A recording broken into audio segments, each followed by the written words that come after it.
Perfeito. Bom dia a todos, Vamos sou lá. o Dr. Paulo Roberto Zeles. Hoje nós temos o prazer de receber aqui nas nossas reuniões clínicas da medicina esportiva, o Dr. André Vitor Lemos, especialista em pé. Ele vai se apresentar, falar um pouquinho brevemente sobre o currículo dele. Antes, em nome do professor Alberto Pocchini, chefe da disciplina, professor Beno, professor Andreoli, queria dar as boas-vindas mais uma vez a todos os nossos convidados, ao nosso palestrante. André, bem-vindo, fique à vontade, se apresente. No final, geralmente eu tenho interrompido os participantes, feito perguntas que são pertinentes ali ao momento da sua aula, e no final a gente abre um pouquinho para a discussão, os últimos minutos finais. Você fique à vontade para fazer como você está acostumado, tá bom? Bem-vindo, bom dia. Perfeito, obrigado. Bom, antes de mais nada, agradecer ao Paulo e a toda a equipe aí da Medicina Esportiva pelo convite aí para participar da reunião. Eu sou o Dr. André Vitor Lemos, sou médico formado na casa, né? Então, formei na Escola Paulista, fiz residência também na Escola Paulista e depois a especialização. E ainda fiz o mestrado profissional na medicina esportiva, né? Mestrado em ciências da saúde aplicada à atividade física e ao esporte, que me ajudou bastante a entender um pouco mais e com certeza é uma oportunidade única aí na pós-graduação para a gente ter junto da medicina esportiva. Hoje eu vou falar um pouquinho sobre a tendinopatia do tendão de Aquiles, algumas novas abordagens que a gente tem feito, algumas coisas diferentes que têm aparecido e que a gente tem tido resultado. Inicialmente eu vou fazer um breve resumo aí só para a gente situar do que a gente está falando. Então, inicialmente a gente vai separar dentro da tendinopatia do tendão de Aquiles duas entidades que têm comportamentos completamente diferentes, né? Isso foi separado inicialmente em 1992. Até 92, toda a dor na região do tendão de Aquiles era tratado da mesma forma e isso levava a uma série de insucessos no tratamento, como a gente vai ver, já que o comportamento dessas duas situações clínicas elas são bem diferentes. Então, a gente vai dividir a tendinopatia do tendão de Aquiles nas tendinopatias não insercionais, então são aquelas pessoas que têm dor na região do corpo do tendão calcâneo, né? E nas tendinopatias insercionais, que são algumas doenças que vão estar ocorrendo ali próximo à zona insercional. A gente caracteriza isso, paciente que tem dor até 2 centímetros do ponto de inserção do tendão ali na região posterior do calcâneo. Tá bom? André, só uma observação aqui, o professor Caio Neri está com a gente também, só para botar mais pressão na sua aula. Professor, se quiser durante a aula fazer alguma consideração, por favor, fique à vontade. Pode seguir, André. Obrigado, ele vai fazer tudo direitinho, tudo direitinho. Estamos de olho. Obrigado pela presença, professor. Uma honra. Então, ainda sobre a tendinopatia do Aquiles, algumas considerações gerais que vão estar acontecendo tanto na tendinopatia insercional como não insercional. A gente vem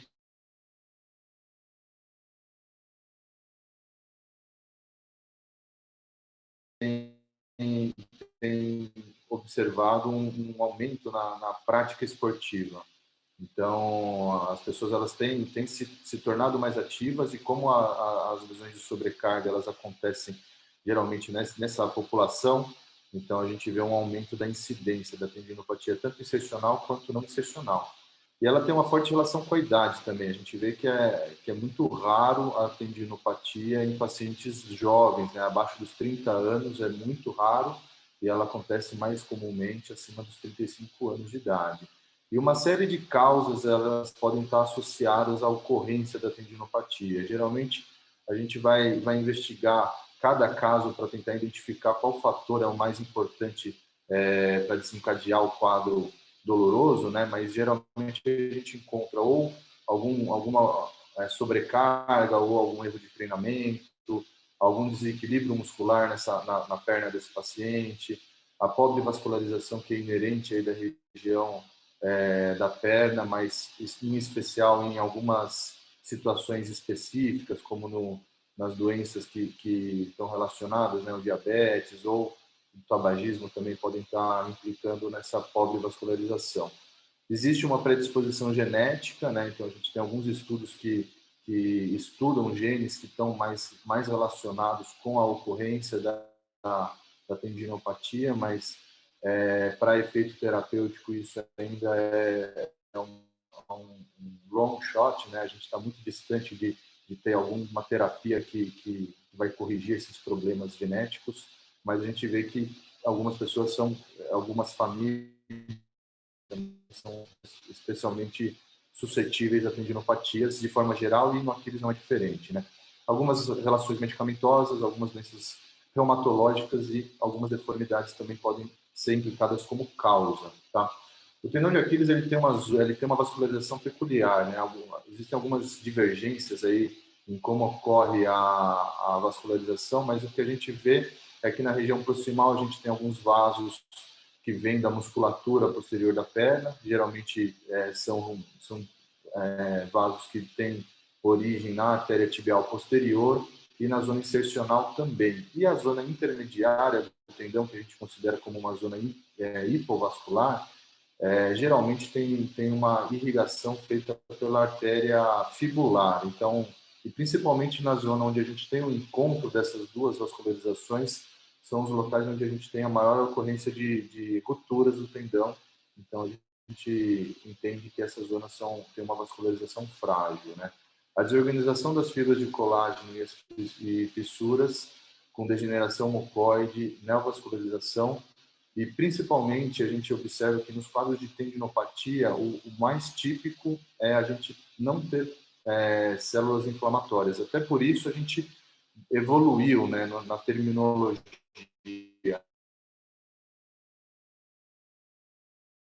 que tem um sufixo "it", como se fosse uma causa inflamatória, mas se a gente for analisar a histologia, a gente vê que são raras as células inflamatórias no tecido tendíneo, né? Então, é muito mais importante essa degeneração do colágeno mesmo e a alteração da celularidade típica do tendão que vai levar a um tendão adoecido. Alguns estudos em animais mostram que para a gente sintetizar um colágeno que seja estruturalmente e mecanicamente maduro, isso pode demorar até 100 dias para ocorrer num tendão sadio. Então, provavelmente, o turnover, né, a capacidade de regeneração do tendão, ela é lenta e, por isso, muitas vezes, esses quadros eles vão se cronificando, porque o paciente ele vai acumulando lesões sem ter um tempo necessário adequado para que ocorra o reparo e a regeneração da estrutura do tendão.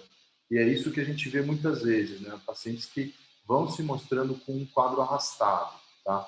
E quando a gente analisa a estrutura do tendão, a gente vê que nos tendões adoecidos, a gente vai ter uma elevação da quantidade do colágeno tipo 3, que é um colágeno de resistência têncil menor, e eventualmente, quando a gente tem uma grande área do tendão degenerada, a gente pode começar a ter um risco de ruptura desse tendão, né?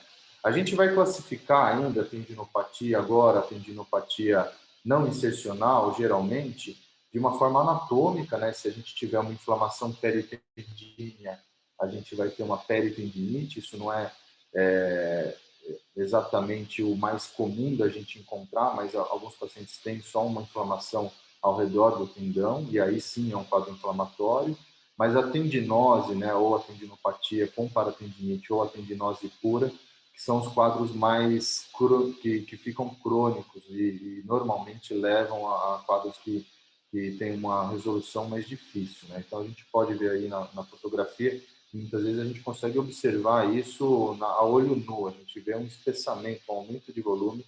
Eu já vou mostrar os sinais clínicos que a gente encontra nesses pacientes. E ainda com relação ao tempo de apresentação, então a gente tem alguns pacientes que se apresentam com quadros agudos ou hiperagudos. Geralmente esses pacientes têm uma chance de melhora muito boa, né, no tratamento conservador, mas a partir do momento que o paciente começa a apresentar um quadro subagudo ou crônico, quando ele passa de 2 ou principalmente de 6 semanas do quadro doloroso, o tratamento ele passa a ser extremamente difícil e muitas vezes com um risco de insucesso alto, o tratamento não cirúrgico, né?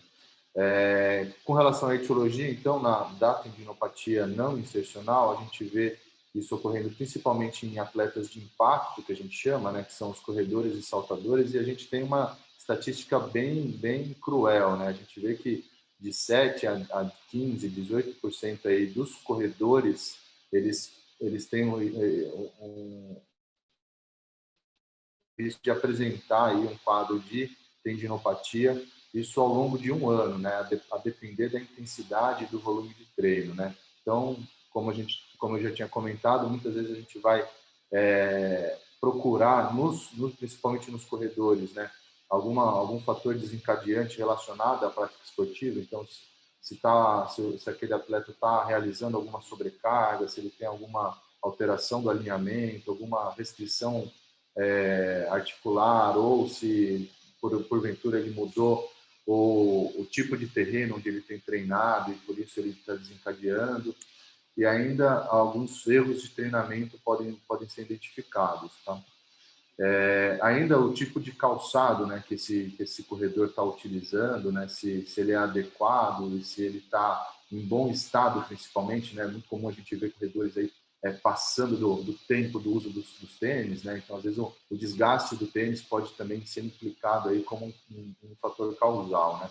E em alguns casos o próprio processo de envelhecimento, né, então é comum eventualmente a gente ter alguns corredores que chegam no consultório comentando que sempre fizeram aquele volume, sempre correram daquele jeito, não mudaram nada no treinamento, não tem nenhum outro fator que a gente possa culpar, e aí a gente acaba entendendo que talvez simplesmente o processo de envelhecimento e a degeneração relacionada à idade da qualidade do tendão pode ser a culpa desse processo de doença, né? E as doenças sistêmicas e medicações podem estar relacionadas, principalmente entre doenças sistêmicas a gente vai ver as doenças inflamatórias, as doenças reumatológicas ou o diabetes, né, pela alta prevalência aí e pela alteração estrutural que ele causa nos tecidos.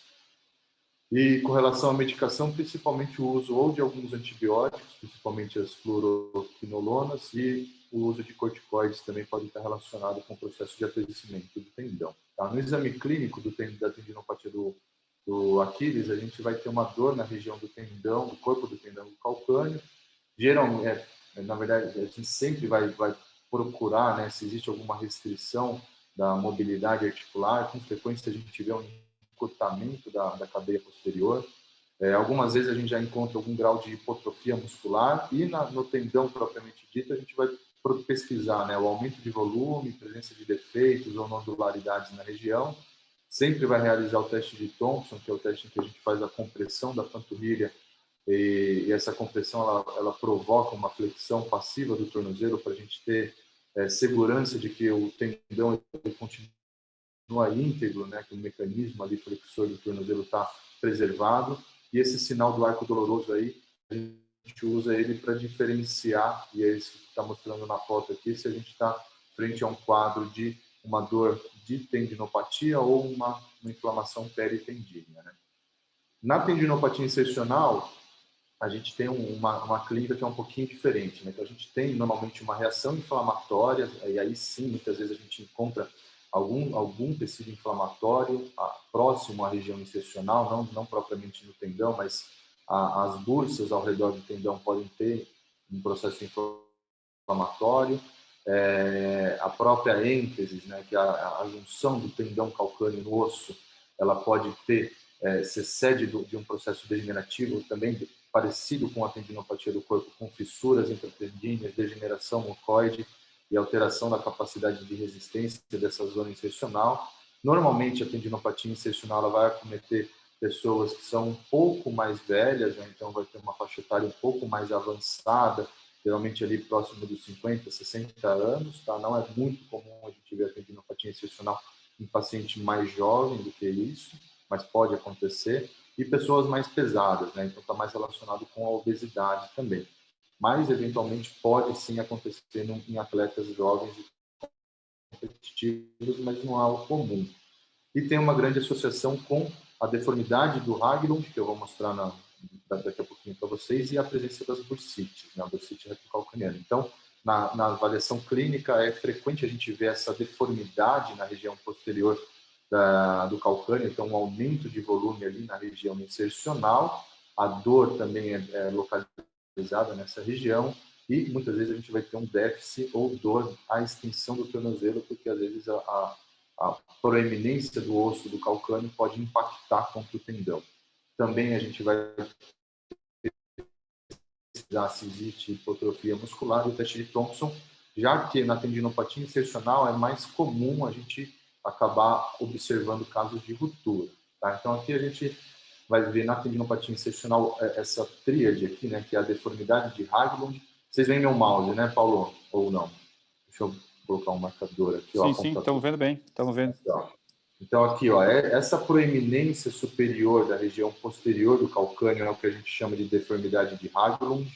Tá? Isso a gente vai caracterizar ou por linhas paralelas à linha plantar. Se isso passar, essa paralela plantar é o que a gente usa para caracterizar. Então esse aumento de volume do osso, isso vai acabar impactando no tendão aqui contra o calçado, ou a depender da posição do tornozelo, isso vai gerar um atrito contra o tendão, e isso pode ser responsável pelo processo degenerativo. Em alguns pacientes a gente ainda vê esse quadro de entesopatia, muitas vezes calcificado, então a gente vê uma calcificação da região da inserção do tendão calcâneo, tá? E se a gente fizer uma ressonância ou um ultrassom, muitas vezes a gente observa a presença de uma bursa aumentada também nessa região, tá bom? Então essa tríade aí é comum. Com exames diagnósticos, geralmente a gente vai pesquisar inicialmente com radiografia, né, pela facilidade de se fazer um exame radiográfico e pelo custo também. Então, normalmente a gente começa nesses pacientes de tendinopatia fazendo uma radiografia exatamente para pesquisar se existe alguma calcificação tendínea e nesses casos insercionais se existe alguma alteração local, tá? Como aqui eu já mostrei para vocês. O ultrassom vai estudar o tendão em especial, né? O ultrassom, como o tendão calcâneo ele é bastante superficial, o ultrassom é um método muito bom para analisar a estrutura do tendão, a presença de calcificações, presença de fissuras, nodularidades.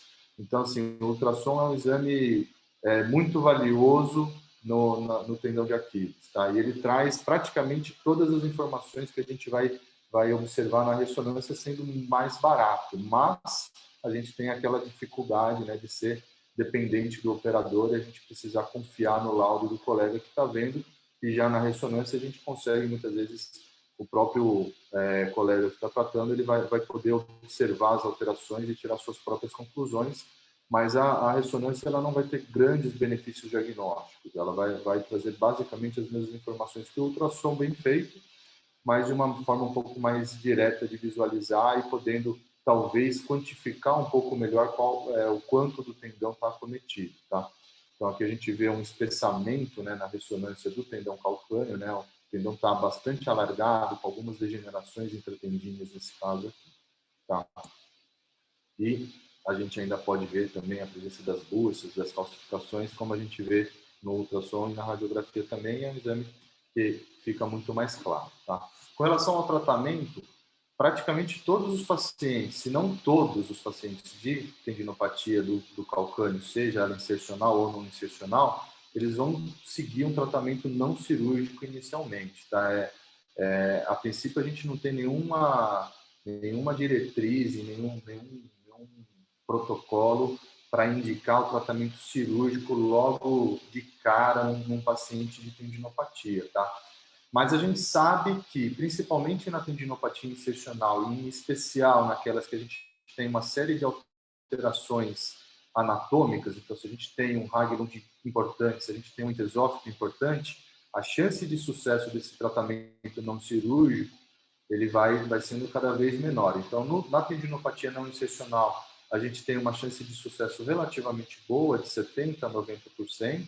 Isso vai depender um pouco do tempo de evolução. Então, nos pacientes que são mais crônicos, o índice de sucesso é um pouco menor nos pacientes que são mais agudos, na tendinopatia do corpo, e na tendinopatia insercional, geralmente a gente vai usar muito dessas informações que os métodos de imagem trazem para a gente, para entender quais são as reais chances daquele paciente melhorar com o tratamento conservador, que vai ser basicamente o uso de anti-inflamatórios numa fase aguda para reduzir a dor, principalmente do paciente, alongamentos, muitas vezes nos pacientes que têm encurtamento, modificações de atividade, então, eventualmente, naquele corredor que tem dor só na atividade, a gente vai ver como que é realizado o treinamento, planilha de treino, qual que é o volume, se tem alterações de altimetria ou não. Para os pacientes que têm um quadro agudo muito doloroso, muitas vezes a gente precisa incluir um pouco de repouso inicialmente para esfriar um pouco esse processo da tendinopatia, né? Então, tirar ele dessa fase super aguda, super dolorosa da tendinopatia, para ele poder ir para uma segunda etapa, que é a reabilitação. Os calçados com abertura posterior, que é esse exemplo aqui, muitas vezes na tendinopatia insercional podem ajudar bastante. O uso de elevação do calcâneo a gente pode usar para tentar melhorar um pouco também em alguns casos que não estão melhorando sem esse tipo, mas com cuidado, né, sabendo que se a gente começar a elevar muito o calcâneo, a gente pode piorar o quadro de encurtamento muscular que esse paciente tem às vezes, né? E na falha desse tratamento inicial, né, com exercícios e alterações de atividade, alterações de calçado, algumas vezes a gente vai indicar terapia por onda de choque para tentar melhorar aqueles pacientes que estão já num segundo momento do tratamento, eventualmente próximos à falha do tratamento não cirúrgico, né? A infiltração com corticoide ela é proscrita, apesar de ser realizada muitas vezes, né? Porque o corticoide local ali ele vai causar uma degeneração ainda mais intensa do corpo do tendão, aumentando o risco de rupturas, tá? E o que a gente tem de evidência com relação ao tratamento conservador é que a fisioterapia motora ela vai incluir uma série de modalidades e ela vai ter seu efeito. E aqueles pacientes que seguem isso que vocês estão vendo no vídeo aí, que é o que a gente chama de protocolo de fortalecimento excêntrico, tá? Então, o paciente que faz a fortalecimento na fase aqui ele eleva com os dois pés, né? Segura o peso e vai deixando ali o alongamento contra o peso, né? Resistindo ao peso corporal. Então, fazendo isso uma série de forma orientada, né? Isso aumenta a chance de melhora no tratamento não cirúrgico. Tá? Então, a gente sempre vai tentar incluir o fortalecimento excêntrico tanto na tendinopatia insercional quanto na não insercional, com cuidado de que na tendinopatia insercional muitas vezes a gente não vai fazer isso num degrau, principalmente no começo, para não piorar o quadro ali de atrito da proeminência posterior. E os pacientes que eventualmente estiverem realizando todo esse tratamento e passarem aí 3 a 6 meses e não tiverem tendo uma boa resposta, aí geralmente a gente começa a considerar o tratamento cirúrgico. É lógico que num paciente lá de tendinopatia insercional que tem grandes degenerações, grandes alterações anatômicas, muitas vezes a gente não vai esperar os 3 meses. Às vezes a gente já vai começar a conversar de cirurgia um pouco antes. Mas geralmente a gente vai fazer uma temporada de tratamento não cirúrgico antes de tentar operar. E o que a gente faz numa eventual cirurgia para o tratamento da tendinopatia? Isso que é bastante diferente entre as duas apresentações, né, da tendinopatia. Na tendinopatia não insercional, na tendinopatia do corpo, a gente vai basicamente ressecar áreas de tendinose, então áreas em que o tendão está degenerado, a gente vai ressecar isso e as calcificações. E se a gente ressecar grande porção do tendão e de alguma forma entender que ele pode está fragilizado por conta da cirurgia, às vezes a gente vai fazer algum reforço com o flexor do hálux, geralmente, ou com fibular, tá? E na tendinopatia insercional, a gente tem normalmente que tratar todas aquelas alterações que podem estar presentes. Então, a gente vai tentar identificar na tendinopatia insercional qual que é a principal causa de dor, se é a bursite, se é o Haglund, se é o entesófito, e tratar o que tem a maior causa de dor. Às vezes é a associação de todas essas entidades juntas, e aí às vezes tem que fazer cirurgias maiores na região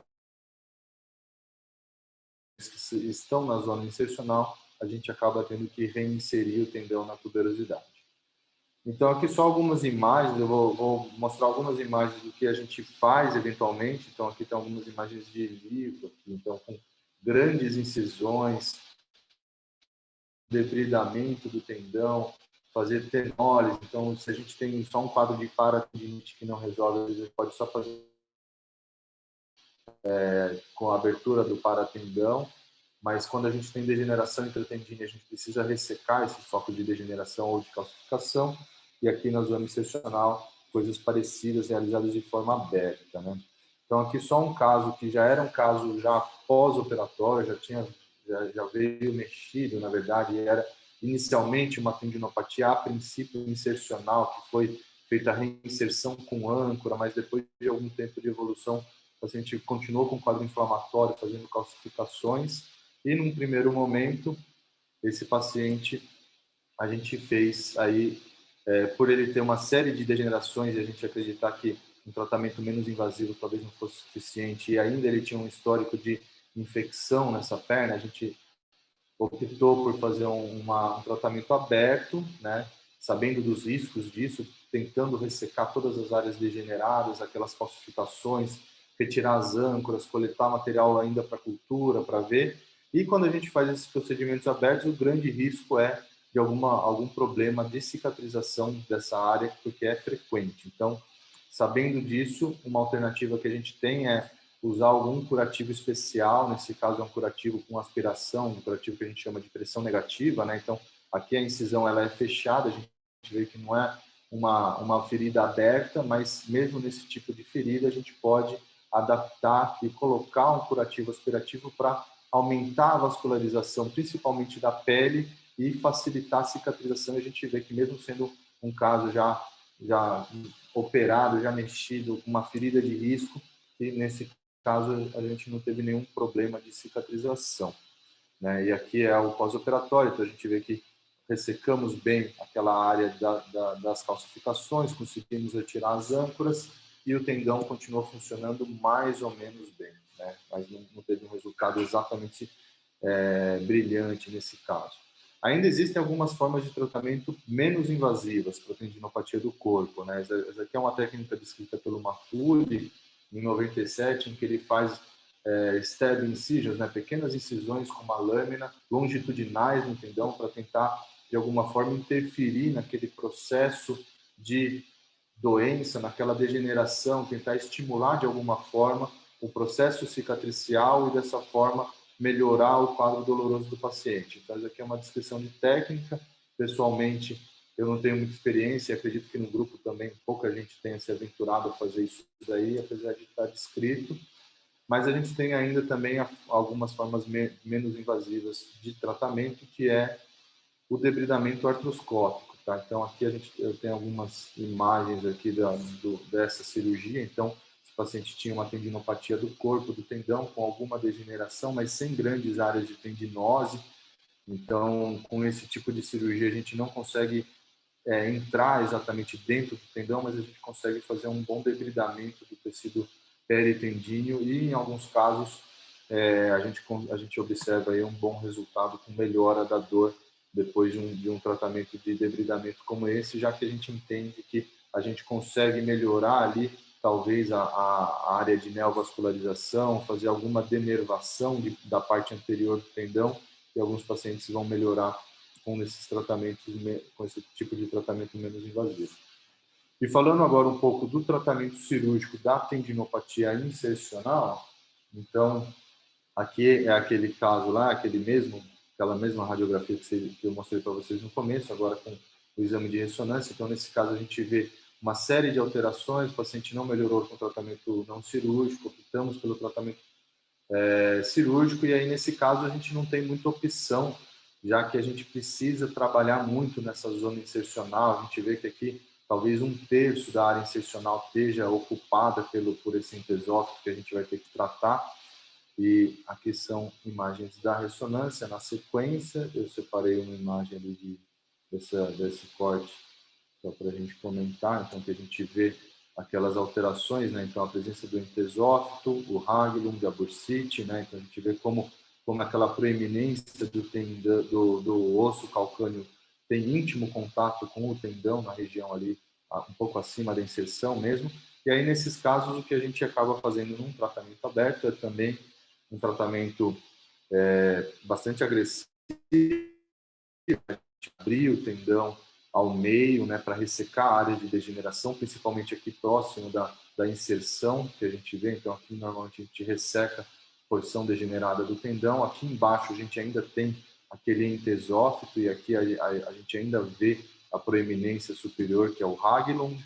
A gente resseca esses entesófitos, que são ossificados, limpando essa região posterior, e aqui depois de limpar a região posterior, e aqui depois de ressecado aquela porção superior. Então, a gente vai preparar toda a área. Além disso, a gente tira as bursas também que estão presentes nessa região, e aí a gente sobra aqui com 2 bandeletas do tendão que estão parcialmente desinseridas, e aqui eu já estava preparando para uma técnica de reinserção que a gente importou aí dos colegas do ombro, que é uma técnica que a gente usa aí. Opa, ali não era exatamente essa foto, perdão.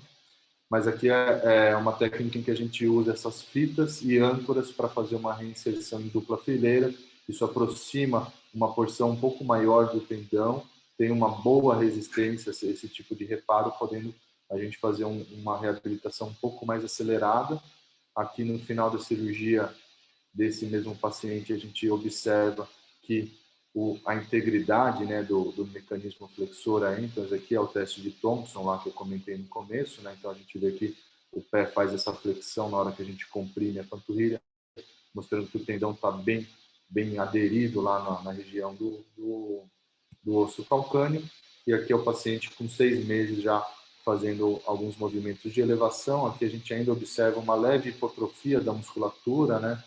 Mas ele ainda tinha alguma coisa para recuperar de músculo, mas conseguindo sustentar o peso numa perna só, e não só sustentar, como fazer a elevação monopodálica, né? Isso daí que a gente vai buscar como resultado depois desses tratamentos cirúrgicos, tanto das roturas como das tendinopatias do tendão calcâneo, né?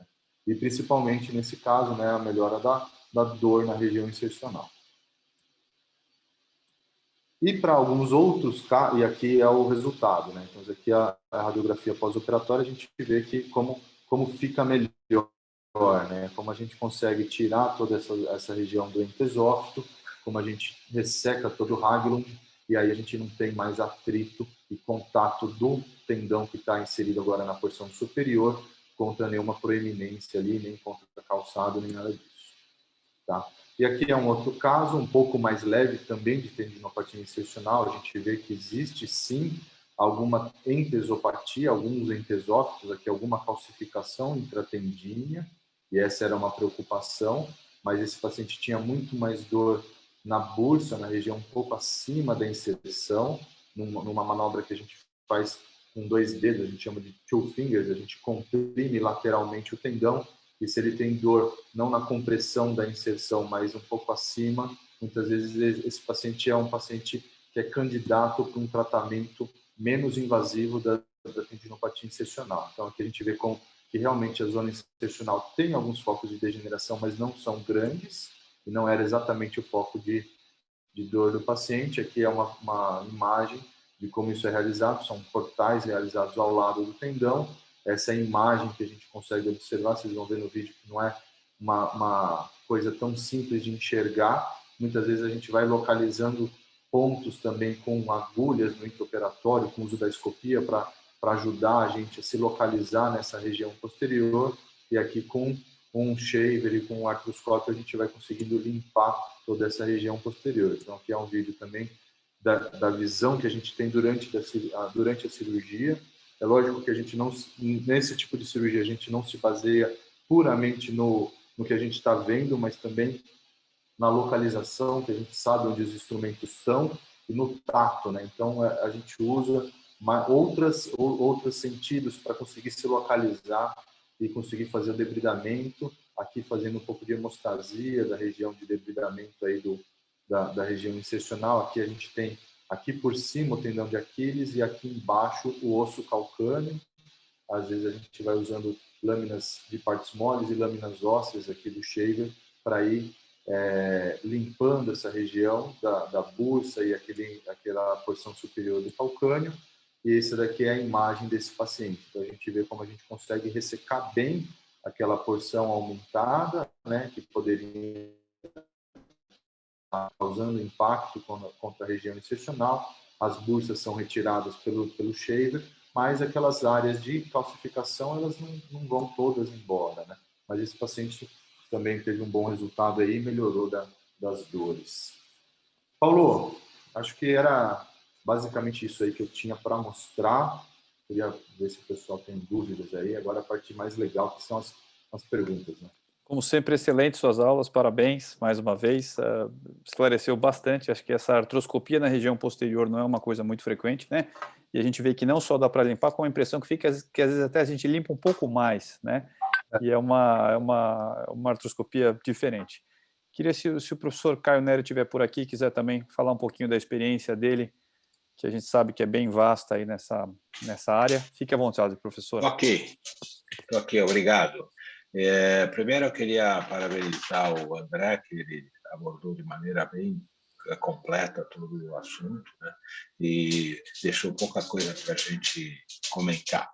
Mas, de qualquer maneira, é o seguinte, eu nunca vi nenhum lugar, dentro da nossa especialidade, talvez o tendão de Aquiles seja aquele que mais diretamente sofre com aquela maldita frase no pain, no gain, porque talvez uma das maiores causas de lesão ou de agravamento das lesões seja exatamente o enfrentamento que tanto o atleta quanto os seus orientadores, os treinadores, etc., fazem com relação às dores que aparecem como os primeiros sinais de uma tendinopatia, seja ela de qualquer forma que seja, a combinada ou a tendinopatia pura ou a entesopatia. Então, se alguma coisa sobrar dessa aula toda aqui que o André acabou de apresentar, a primeira coisa que deveria sobrar é exatamente que o tendão de Aquiles precisa de mais tempo do que a gente imagina para se recuperar, para se refazer após cada treino, numa condição de fisiologia, não é de patologia. Quando você tem uma situação patológica, ele é mais lento ainda e, eventualmente, ele confunde as informações, né? Então, isso está demonstrado cabalmente. É possível que a gente... Espera só um pouquinho. É possível que a gente tenha uma confusão de interpretação, né? Então, o estímulo mecânico pode até causar o desligamento de algumas cadeias bioquímicas que dariam ensejo à formação de colágeno novo, etc. Então, tudo isso deve estar dentro da nossa observação e respeitar de maneira muito mais efetiva o tratamento ou a necessidade do tratamento que o nosso paciente, especialmente os atletas, têm com relação ao Aquiles. Porque tudo que passar desse ponto e causar uma lesão vai causar indelevelmente uma perda. E não há nenhum paciente que tenha tido qualquer patologia intratendínea, e especialmente num tendão tão grande, que depois não pague algum tributo em função dessa ousadia de ter desafiado o tendão de Aquiles. Pela própria história do tendão de Aquiles, quer dizer, a mitologia já colocou na sua mente uma situação bem desconfortável. É por aí que você morre, é por aí que você vai perder tudo que você tinha se você insistir em expor de maneira muito grosseira o seu tendão. Então é isso. Nunca menospreze a dor no tendão de Aquiles, nunca menospreze o tratamento conservador e Com as novas técnicas cirúrgicas, provavelmente a gente vai tentar fazer uma abordagem um pouco mais sutil, mais delicada e oferecer melhores resultados. Muito obrigado pela oportunidade aí, Paulo. Obrigado. Perfeito, professor. Muito obrigado pelas considerações. André também, vou abrir para as perguntas aqui. A professora Maíta, da ginecologia aqui do esporte, parabeniza a aula e pergunta qual o tipo de órtese mais indicado para essas tendinoses. Então, o que a gente usa de órtese, né, vai depender um pouco do tipo de tendinopatia, né, se a gente está tratando uma tendinopatia do corpo ou uma insercional, tá, na tendinopatia, e em que momento a gente está, em que fase a gente está. Se a gente está numa fase aguda da tendinopatia, com uma queixa dolorosa muito importante, muitas vezes a gente usa um imobilizador, uma bota, tipo fixa, rígida, com fixação em velcro, né? Geralmente a gente não vai usar essa bota por um tempo prolongado, pelo contrário, a gente vai usar isso como para dar um pouco de conforto para o paciente numa fase aguda, por no máximo 10 dias, quando muito 7 dias, tá? Então, assim, a gente usa por um tempo restrito, só para dar um pouco de repouso e tirar o paciente de um quadro de dor muito importante, que não é comum, tá? O mais comum da tendinopatia do calcâneo é ser aquela dor mais já subaguda e cronificada, né? O paciente que tem uma dor muito aguda, realmente ele foge desse comentário do professor, ele acaba procurando ajuda e aí a gente acaba conseguindo tratar adequadamente. Mas alguns pacientes vão precisar de uma órtese rígida. Outras órteses que a gente pode utilizar é essa elevação do calcâneo, então é uma calcanheira. Geralmente a gente não usa tanta calcanheira de silicone porque ela não tem um efeito de elevação do calcâneo tão importante, então muitas vezes a gente acaba pedindo para fazer talvez uma elevação feita sob molde, alguma coisa assim, tipo com um palmilheiro ou alguém do gênero, tá? Eventualmente a gente pode usar alguns calçados com solado convexo também, isso ajuda em alguns pacientes. E assim, na literatura a gente vê que alguns autores eles usam algum tipo de acolchoamento na região posterior, né? Então, tem algumas meias de compressão com alguns inserts de gel ali que ficam próximo do tendão, que podem ser usados e de alguma forma, em alguns pacientes, eles dão algum conforto. Tá? Mas de órtese é isso que a gente usa no tratamento conservador. Mas o tratamento conservador ele é muito mais funcional do que o uso de órtese, né? É muito mais a gente conseguir dar o repouso necessário para o paciente fazer a fase regenerativa da lesão e aí depois ir para a parte de fortalecimento propriamente dito, né? Perfeito. O Fernando tinha feito justamente essa pergunta em relação ao calçado. Falando também em calçado, nós tivemos uma aula fantástica no ano passado, foi sobre biomecânica de corrida e escolha do calçado. Então nós vamos convidar novamente o grupo do pé para em algumas semanas repetir essa aula. Eu acho que foi uma das aulas que a gente mais teve audiência aí na história das reuniões durante a pandemia. Acho que é um assunto bastante relevante. A gente aborda um pouquinho mais sobre isso em relação aos calçados. O que eu queria ver também agora com você, André, é com relação à infiltração com ácido hialurônico, PRP e afins, outros, né, células-tronco, e aí começa a aparecer, enfim, um monte de coisas aí, de promessas e mentiras. Como é que vocês veem isso daí no pé? Muito interessante a pergunta, Paulo. Na verdade, isso daí eu deixei de fora, porque é um assunto bastante controverso ainda, né? A gente vê que começa a aparecer algumas evidências favoráveis, mas com uma qualidade de estudo ainda bastante discutível, né? Dessas técnicas que eles chamam de proloterapia, né? Que é tratamento por infiltrações, né?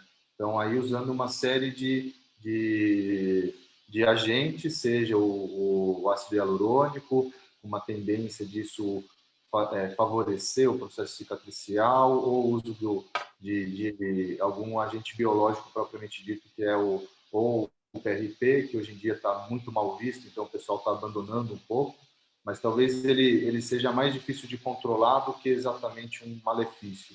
Mas até hoje a gente não tem uma comprovação clara de que o PRP tem qualquer efeito benéfico na evolução da tendinopatia do Aquiles, né? Então, talvez ou a gente não saiba usar ou realmente ele não funcione.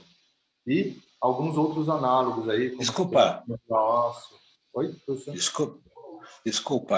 A esse respeito, André, tem a evidência mais positiva, vamos dizer assim, de maior qualidade, é exatamente no sentido oposto, né? Quer dizer, PRP no tendão de Aquiles é absolutamente inócuo. Quer dizer, não faz nada de diferente do que o placebo, que seria soro fisiológico. Então, não funciona. Mas existe, né, alguns autores que entram nessa linha, eles descrevem que até assim, a própria dissecção do tendão, né, com a infiltração, que isso pode ajudar.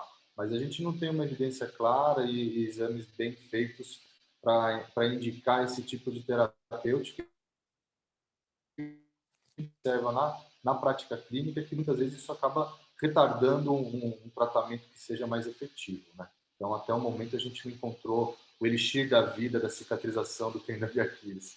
Tem muito marketing envolvido, né? Colegas que parecem que fazem e descobriram a roda e que a gente que não faz, que está desatualizado, né? Acho que acaba misturando um pouquinho isso. A gente vê isso com frequência, né? Nessas novas terapêuticas aí, quem está vendendo o produto traz um monte de estudo maravilhoso, mais ou menos ali controlado, mas depois que cai na praça, normalmente a gente não vê um efeito exatamente tão benéfico assim. Muito bem, com relação aqui à prevenção, né? A gente vê, por exemplo, existem protocolos de prevenção de lesão discotibiais, você faz aqueles exercícios nórdicos. O Giovanni pergunta aqui, fazer exercício excêntrico de forma preventiva, isso é eficaz? Então, é uma boa pergunta. A gente não sabe exatamente se é a resposta para todos os problemas, né? Até porque tem pacientes que vão fazer um fortalecimento excêntrico e não vão melhorar. E talvez, se o problema não for exatamente algo relacionado ao fortalecimento ou ao processo regenerativo, eventualmente isso pode não ter efeito nenhum. A gente não tem trabalho bem controlado para indicar isso de forma indiscriminada. Eu acho que talvez o preventivo seja muito mais uma atenção ao treinamento, entender se controle de carga, né? Dosar, saber dosar a carga. Controle de carga, controle de progressão de carga e principalmente as pessoas que tem algum fator predisponente, né? Tem algum encurtamento, ele precisa mais alongar do que fortalecer, entendeu? Ou, eventualmente, ter mais atenção ao tipo de calçado que ele está usando do que necessariamente gastar um tempão lá fazendo fortalecimento excêntrico com medo. Que é um pouco diferente. E assim, a gente vê isso é muito claro, na verdade, nos pacientes que já tiveram um tendão doente, né? Eles têm um medo terrível de voltar a ter doença no tendão, mas o que a gente observa mesmo que o principal fator prognóstico talvez seja tempo, né? O paciente não perder tempo e procurar logo ajuda, procurar logo o tratamento. Porque o que mais faz a gente acabar tendo que operar são pacientes crônicos, né? Então, são pacientes que por muito tempo ficaram renegando aquela dor do tendão e quando chega para o atendimento já chega numa situação bastante degenerada, bastante difícil de resolver. Por fim, André, a gente fala hoje muito na fisioterapia em recovery, né? Não pensando talvez somente no tratamento, mas pensando numa analgesia. Então eu vejo que no basquete as meninas gostam muito daquela bota compressiva, né? Uma bota pneumática, assim também como uma bota que faz uma pressão com gelo. Então, gelo ou calor, pressão, repouso, o que você orienta como alívio à dor? Tem alguma coisa definida ou alguma sugestão sua como especialista? Eu acho que esse tema é difícil, né, da gente ter evidência boa, para a gente ter ciência em cima disso e ter uma base sólida para argumentar, mas geralmente o que a gente vê é que normalmente o frio, as compressas geladas, elas ajudam sim, com a dor no tendão, então talvez esses protocolos de recovery que façam ou banhos de imersão ou essas botas de compressão geladas, elas podem ter um efeito positivo aí para eventualmente até prevenir algum quadro de tendinopatia. Mas é difícil de fazer um estudo porque, na verdade, a gente ia precisar acompanhar uma boa população e ficar esperando que alguém tivesse tendinopatia num grupo, no outro grupo. Então, Claro. como são estudos de difícil controle, difícil realização, a gente não tem. Né? Kinesiotape. Com aquela Kinesiotape, faixinha, quanto mais aí colorida, é melhor, mais alivia. o que não tem evidência nenhuma. Isso realmente. Eu pergunto porque assim, eu vejo que na prática as jogadoras colocam a kinésio e realmente sentem melhora, mas a gente não vê realmente talvez uma explicação científica que consiga até hoje, né? Sobre esse assunto, Paulo, eu sempre falo assim, quando a gente está lidando com atleta, é muito complicado também a gente entender qual vai ser o limite do que é terapêutico funcional e aonde a gente começa talvez a entrar num quadro de reforço positivo. Sim. Que eu acho que mal não faz e acaba de alguma forma contribuindo ali para auxiliar, né? André, nos ouve? Parece que deu uma falhada. André, pessoal, me ouvem? Paulo, sim. Sim, eu acho Paulo, que... deixa eu só Por perguntar favor, professor. sobre isso que você acabou de falar, esse reforço que eventualmente possa vir por outros caminhos que não aquele que é prometido, né? Eu não sei se também não pode causar uma falsa impressão de segurança e desencadear aí um aumento do risco, né? Porque, veja, o que a gente percebe é assim, até do ponto de vista lógico, é bem complexo a explicação de como funcionaria uma kinesiotape, né? Então, você oferecer uma coisa e realmente ela cola de uma maneira maravilhosa, né? Todo mundo acha legal aparecer em público jogando ou fazendo uma prática esportiva com um treco colorido colado na coisa. Parece o contrário, não é legal se mostrar que você está machucado, é legal você ter aquilo lá, parece que um ser de outro planeta. E, no fim das contas, eu não sei se isso dá uma falsa segurança, uma falsa impressão de coisa. É um placebo mais para o espírito do que para o físico propriamente dito. Não sei a sua opinião.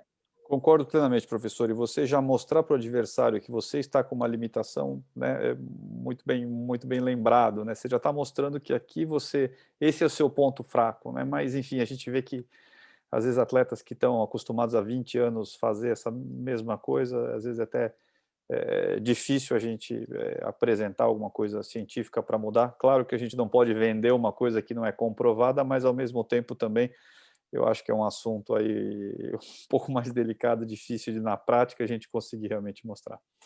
André, está de volta aqui com a gente? Deu uma falhadinha ali. Muito bem, mais uma vez eu acho que excelente sua aula. O grupo do pé nosso sempre vai se renovando, né? Cada novo chefe que está aqui sempre acaba mantendo o mesmo padrão. A gente fica muito feliz com isso. Uma excelente apresentação. O professor Caio também participar sempre das nossas aulas, ficou também muito feliz, muito honrado com a sua presença aqui nas nossas reuniões clínicas. Em nome, então, do professor Alberto Pocchini, professor Andreoli, professor Beno, queria mais uma vez agradecer a sua presença, André, mais uma vez agradecer a presença do professor Caio Neri. Se quiserem fazer as considerações finais, fiquem à vontade. Eu só queria agradecer a presença do professor, deixar aqui um comentário de que, na verdade, essa excelência nas aulas vem do Dr. Caio, essa influência dele em todo o grupo, na verdade. Então, isso, sem dúvida, a gente aprendeu com ele, e se a gente puder manter pelo menos um pouquinho da qualidade de aula que o professor Caio ensinou para a gente, é uma honra poder compartilhar um pouquinho de conhecimento e ter a presença do professor aqui junto comigo. Muito obrigado, Paulo. Obrigado, professor Caio. Eu que agradeço e mando um abraço a todos aí, aos vários professores que foram mencionados aí, todos os colegas do coração, e parabéns pela iniciativa e muito obrigado pela chance de falar com vocês. Um abração. Uma boa semana a todos, até terça-feira que vem às 11 horas, saúde para todo mundo aí, um abraço.